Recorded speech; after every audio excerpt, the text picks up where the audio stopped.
पुराणों में एक कथा है जिसके अनुसार एक बार सुमेरु पर्वत पर सभी संतों ने सभा की। केवट देश के राजा सुकंत को जब पता चला तो वह सभी संतों का आशीर्वाद लेने जा रहे थे। तभी रास्ते में उन्हें देवर्षि नारद मिले। राजा सुकंत ने उन्हें प्रणाम कर उनका आशीर्वाद लिया।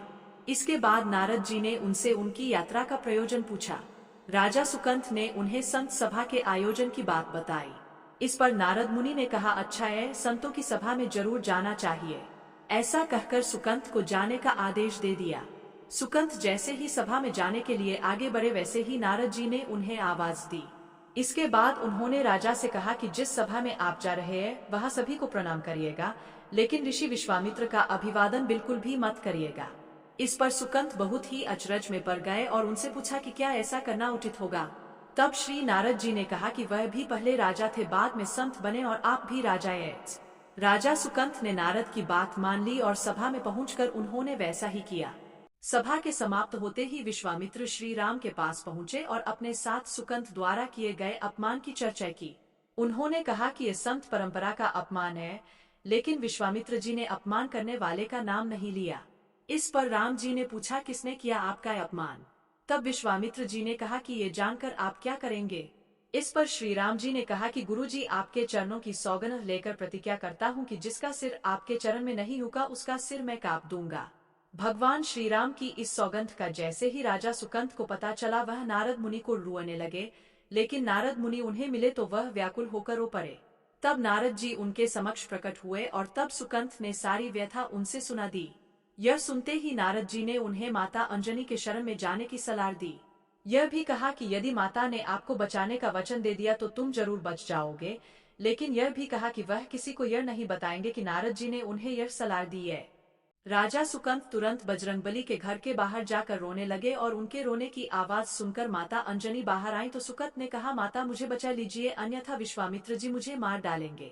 इस पर माता अंजनी ने सुकंत को उसके प्राण बचाने का वचन दिया। उन्होंने कहा कि तुम शरण में हो, तुम्हें कोई नहीं मार सकता।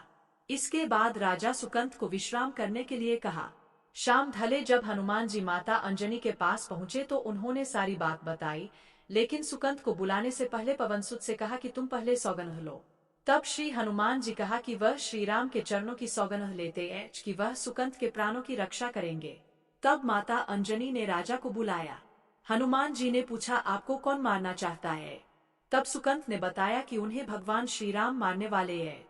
इतना सुनते ही माता अंजनी हैरान रह गईं। उन्होंने कहा कि आपने तो विश्वामित्र जी का नाम लिया था। तब राजा ने कहा कि नहीं, वह तो मरवा डालना चाहते हैं, लेकिन मारेंगे तो भगवान श्री राम ही। हनुमान जी ने राजा सुकंत को उनकी राजधानी में छोड़ा और श्री राम के दरबार में पहुंचे।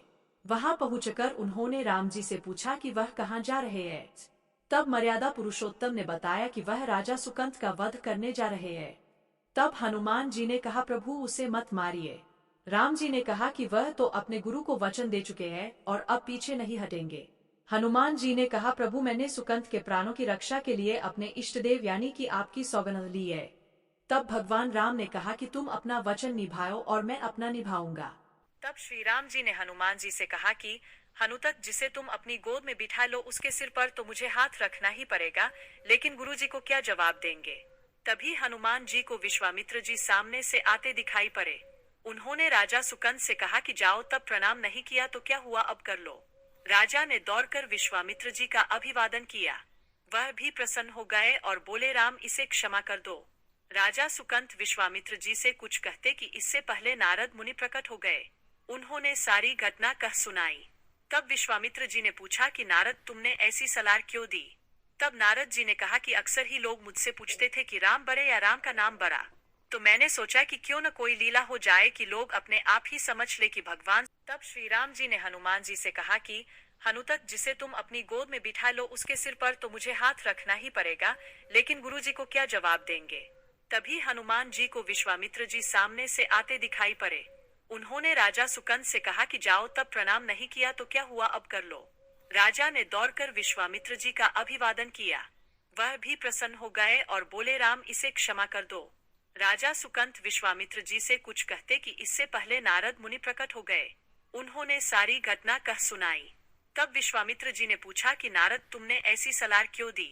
तब नारद जी ने कहा कि अक्सर ही लोग मुझसे पूछते थे कि राम बड़े या राम का नाम बड़ा। तो मैंने सोचा कि क्यों न कोई लीला हो जाए कि लोग अपने आप ही समझ ले कि भगवान